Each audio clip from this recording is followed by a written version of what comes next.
I found surrogacy through the most random place that I can think of. Originally, I had a friend through high school that kept miscarrying. And it's bizarre that in my 30s is when I learned that miscarriages even happened. I hadn't experienced it myself. We didn't get pregnant right away with my own, but I just didn't think about it in the same way. And so when I watched her miscarry, I finally said, please let me help you. She did end up caring for herself, which was amazing, but now the seed is planted. Then I met a neighbor who was just announced out of nowhere, I'm going to be a surrogate. I'm like, oh, that is so crazy. I've never heard anyone ever talk about it.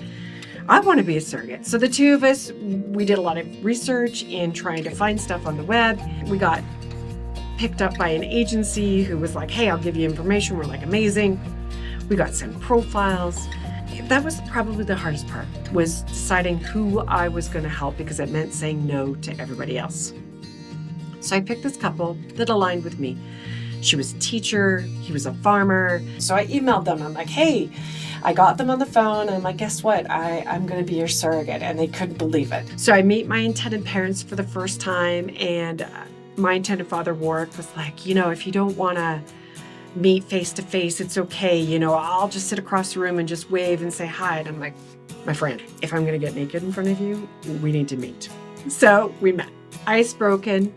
I did my screening. Everything was perfect. They sent me home with a bag of meds. I was like, okay, things got real here. So I go home with meds.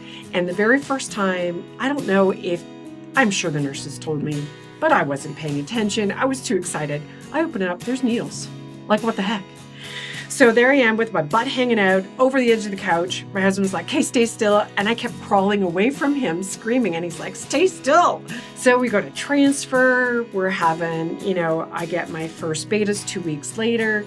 And I'm thinking, oh my gosh, I'm going to be pregnant with twins. Like, I'm so sure, like, this is going to happen. My now self is like, my friend, that was 72 for your first beta, and your second beta was 152. Like, you just made it over the line. Do our ultrasound, definitely one healthy baby in there. Perfect. Now I've got to tell the parents that they're pregnant, and I did a little bun in the oven. So I wrapped up a bun with pink and blue ribbon. I put it in the oven, sent a picture, and that's how they got their announcement that they were pregnant. Everything is like textbook for me. Great pregnancy. I'm actually going to be doing a VBAC, which was incredible considering that my first two children were C-section. So I found a great doctor. He was a high-risk doctor, but he made a rule. You've got to come into Vancouver because that's where the hospital was.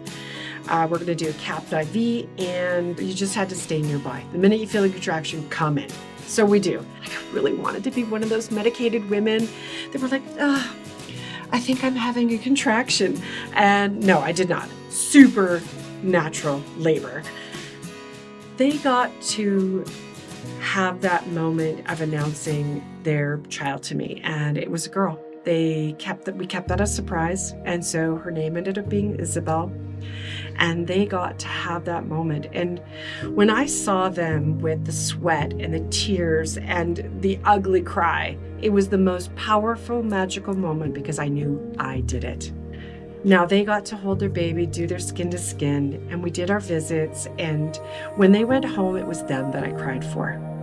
That was the hardest, was saying goodbye to them. It wasn't the baby. They are the ones that I built this relationship around. Fast forward, I get all my annual updates and all the updates of her growing and first walk, smiles, dance class, school, all that magic. Pictures were my biggest treasure and still are. Now it's 2013. I take my kids, we do a tour of Australia, meet with some intended parents, and I get to spend some time on the farm. And meeting that 7-year-old Isabelle was incredible. We were there for her birthday. We got to celebrate it with her. And she was just adorable. She was like, I tried to introduce myself. She's like, I remember you. I came from your tummy. I'm like, okay, ice broken. We're good. And we had a great visit. And it was so warm and comfortable. Now we fast forward again, and it's 2019. December 2019, I just got married with my now husband, and we decided to do our honeymoon there. And being at all these big time gaps, we weren't sure if it was going to be super comfortable, but it was. It was like one of those friends that, you haven't talked to in a while and you just catch up. That's how it was. And now I'm looking at a 14-year-old Isabelle, typical 14-year-old, little awkward, little not so sure, but we broke ice together with TikTok. So if anybody is tired of me and TikTok, she's to blame, okay?